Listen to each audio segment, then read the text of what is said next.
What's up, everyone? Welcome to Play Hard and Love Big Radio. My name is Nick Clark, and I'm here today with Katie Clark, and we have a great show lined up for you.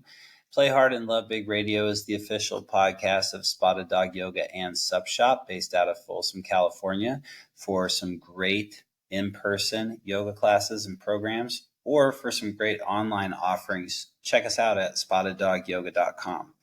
Play Hard and Love Big Radio is created to bring you inspirational people and inspirational stories to help you live your life to the fullest. And that's what we're going to be doing today by answering a question. Katie, what do we got on the docket for today's show? We had a listener ask the question, how do you handle critical people or people who are critical of you? How do you handle criticism, basically? And what do you say about that? Well, first of all, I can think back to a lot of, if I just think about the time since we've had Spotted Dog Yoga as a business and think back to when we first opened, I feel like I've come a long way personally with that.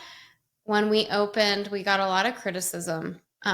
People were constantly asking us to do it differently, wanting us to do it differently, expecting it to be a certain way. And when it wasn't that way, it was not good enough. That's how I portrayed it, right? Or my perception of people having criticisms of us and the studio. And we really stuck to our guns and did it the way that we wanted to do it. And I think ultimately that has made us, it's made me more fulfilled in what we've done. And because we've really stuck to what we wanted to accomplish and done it the way we wanted to do it. But if I think about how I handled criticism then versus now, I definitely was more reactive. I would take it personally, like that I'm not good enough, that the studio is not good enough, something like that. Where I think today where I am at is that if it's not for somebody, the way we do it, that's okay. They can find a studio that is for them, that is how they want it to be, or is the way that works for them. And the folks that we do have that are our clients and friends and teachers are the people that it does fit for, and they do resonate with it, the way we do things. So not taking it personally, just being okay with that everyone has a different way of doing things, and different things work for different people. And so how would you say that you've gotten to that point where you can handle criticism in that way now?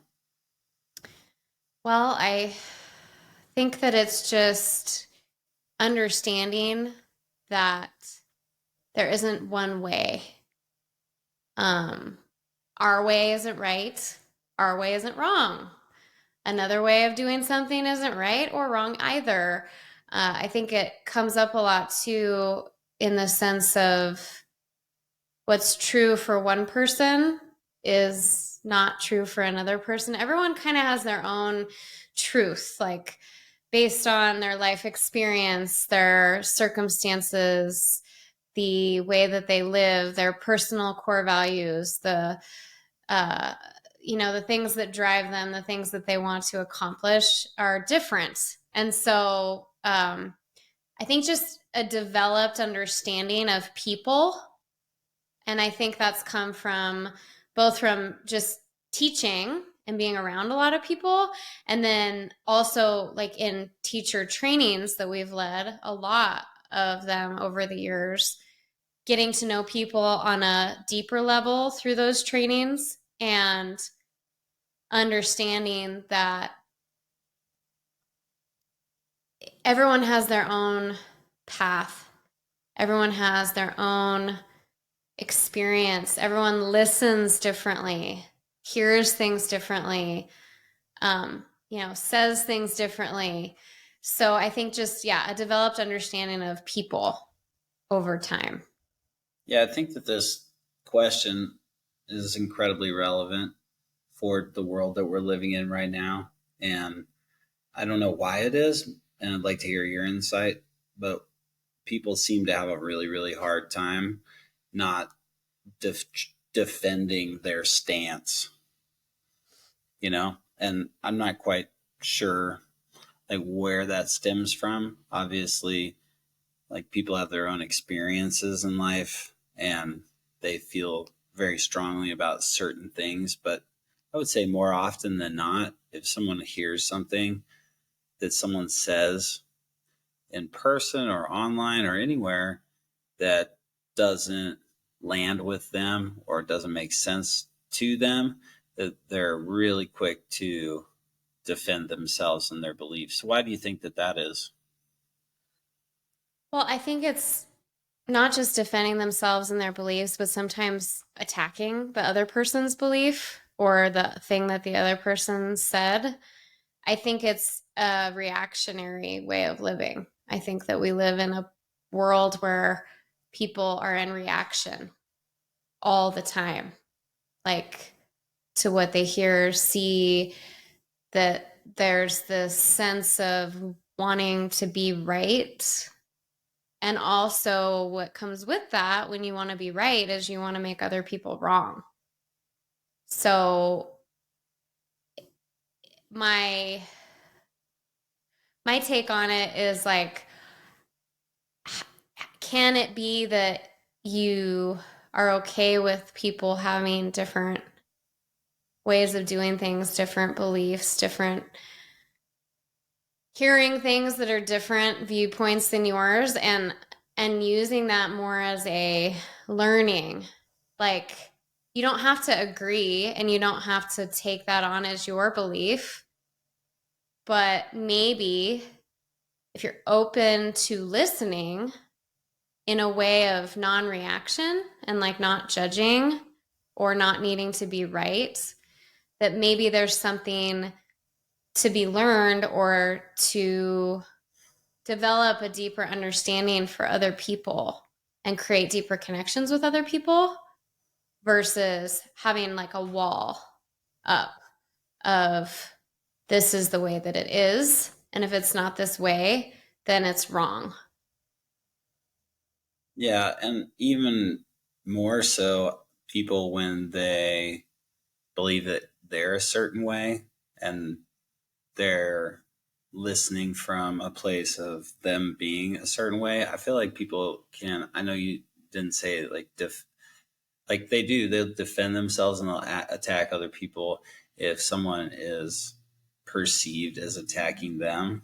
You know, and I think that part of that, at least in my experience, comes from the way in which like coaching or feedback or um, commentary is delivered, and like I think, but where my learning is that what really happens, what really is important in order to like hear the feedback or hear the coaching or to be able to listen, you have to let go of how things are delivered and just kind of see things as black and white, because people have emotions and people get intense or excited about something. And then the way that they deliver something may not have anything to do with what it is they're saying. I think beyond the delivery of it is some gold for people to hear for themselves or to like help them expand as a person. It's like if people sometimes get offended by someone commenting on a social media post, for example, and maybe it's that they're actually like they're defending themselves and what they're or whatever they're are creating an argument or something like that, but you really don't know because of the way that it's been delivered. You know what I mean?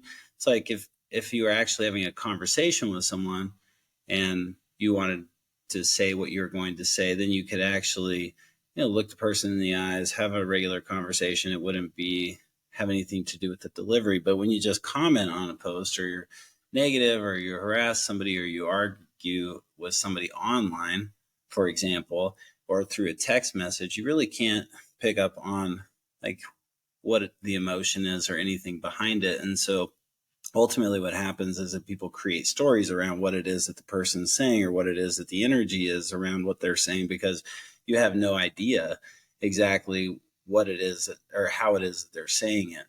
And another example is if you are in a conversation with someone, but it's a heated conversation, someone's upset with you and they deliver something in a really intense way that that clouds your ability to hear what they're trying to say.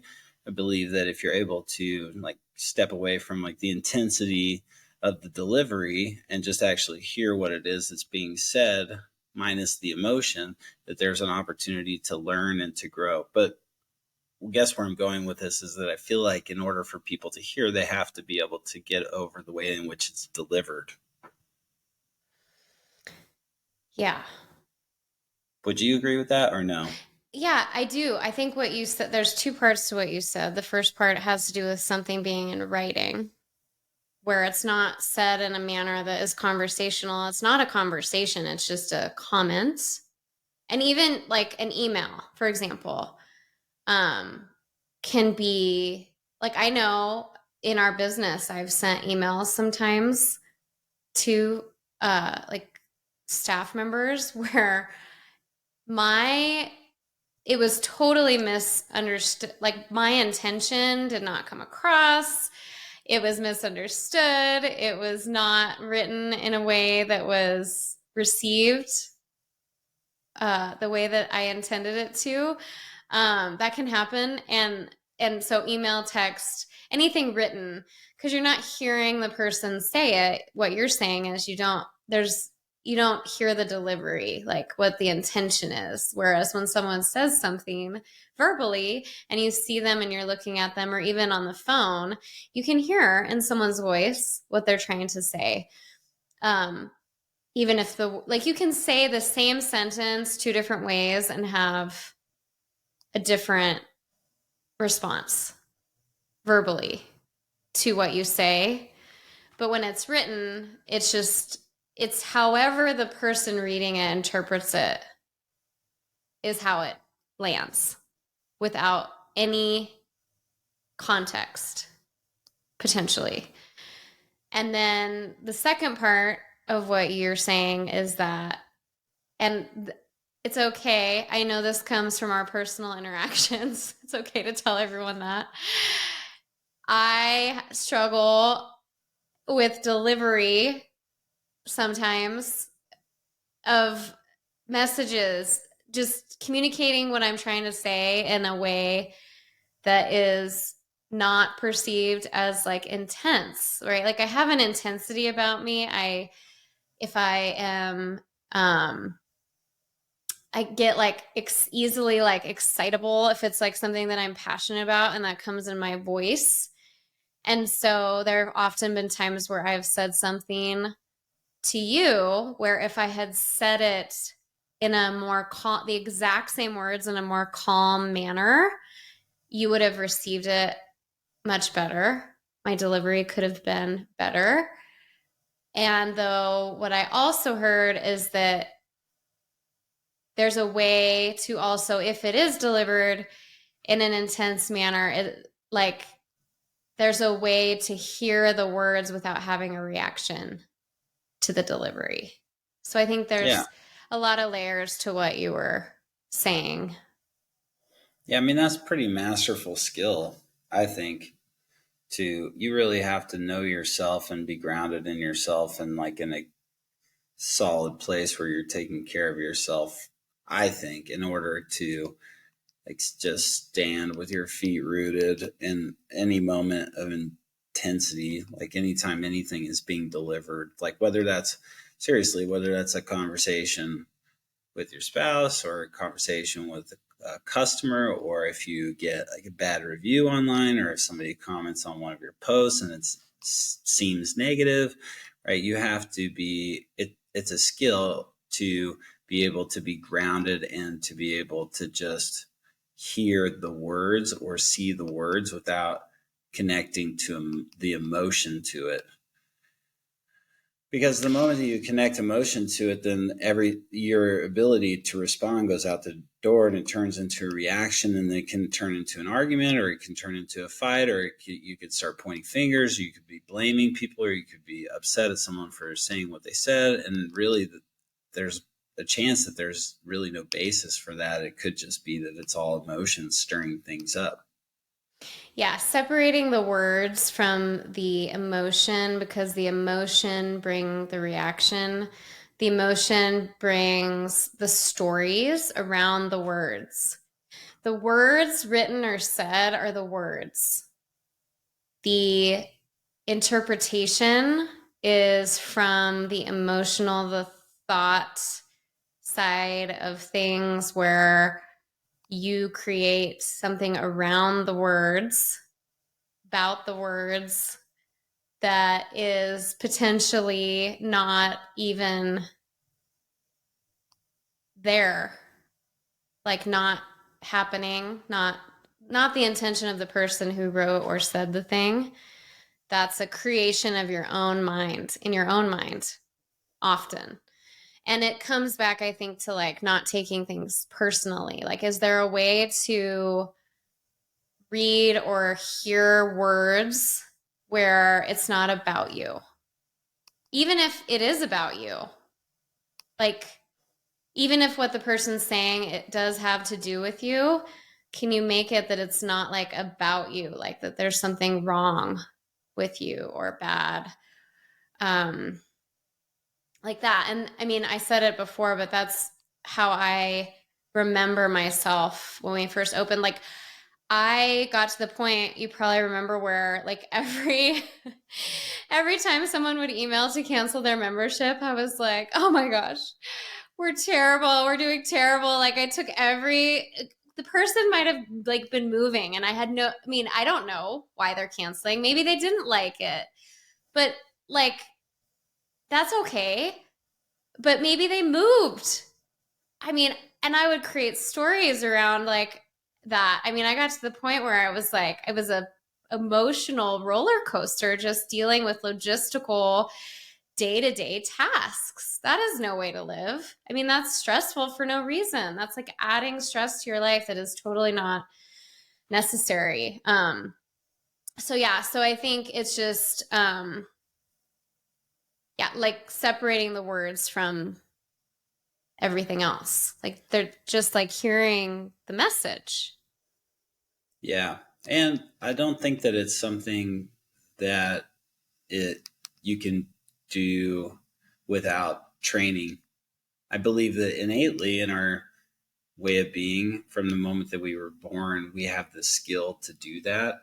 And some people may the ability to do it easier than other people, depending on what their personality is. But in general, I would say that it's a trained skill, and it comes from practices and techniques, and also routine, creating a routine in your life. Like, I know for sure when I don't sleep good, when I don't take care of myself, when I'm not working out, when I'm not eating healthy, when I'm not drinking enough water, yada yada, all those things, that I'm much more reactive, and I'm much more susceptible to being tied up in the emotions and then forgetting about words.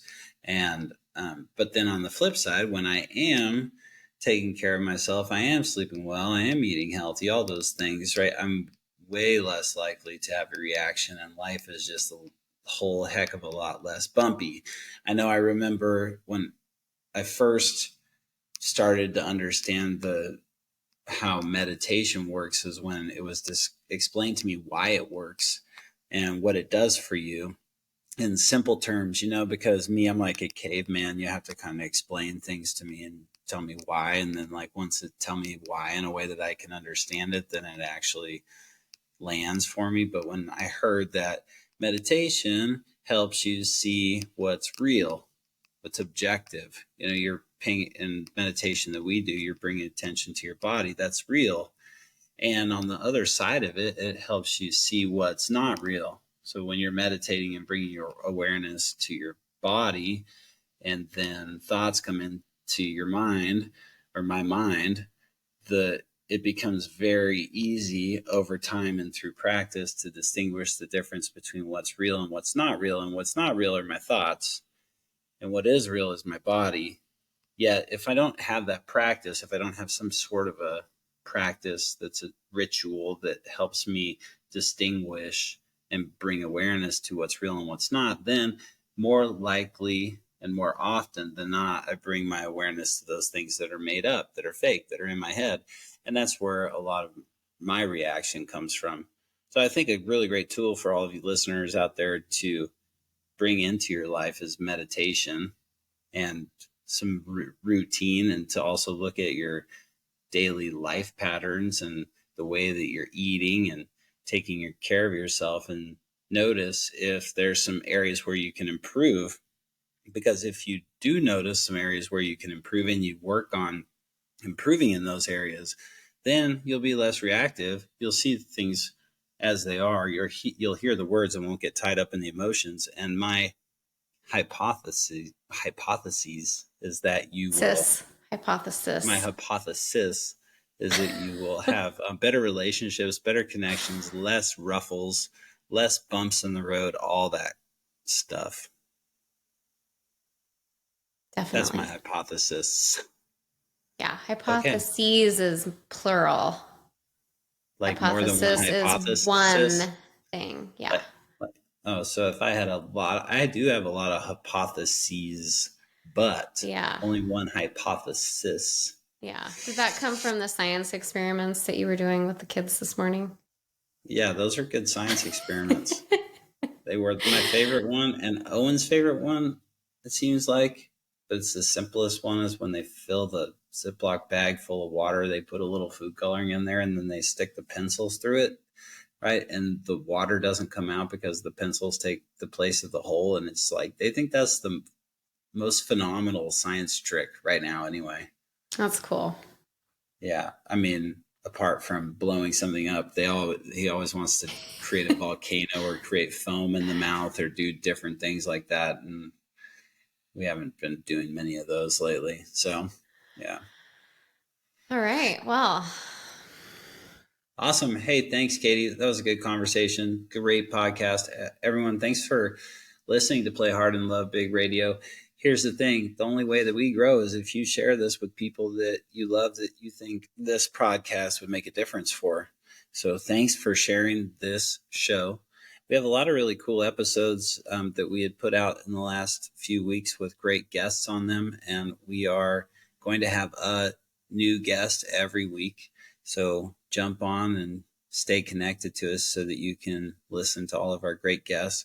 These podcasts are also broadcast through the video form on YouTube. So subscribe to our YouTube channel and click the notifications button there so that you get notified every time that we drop a new episode. Play Hard and Love Big Radio is the official podcast of Spotted Dog Yoga and Sup Shop, based out of Folsom, California. And our intention here is to bring great stories and inspiring people to you so that you're inspired to live your life to in the most purposeful way possible. So thanks for joining us. Thanks again, Katie. Thank you. Bye.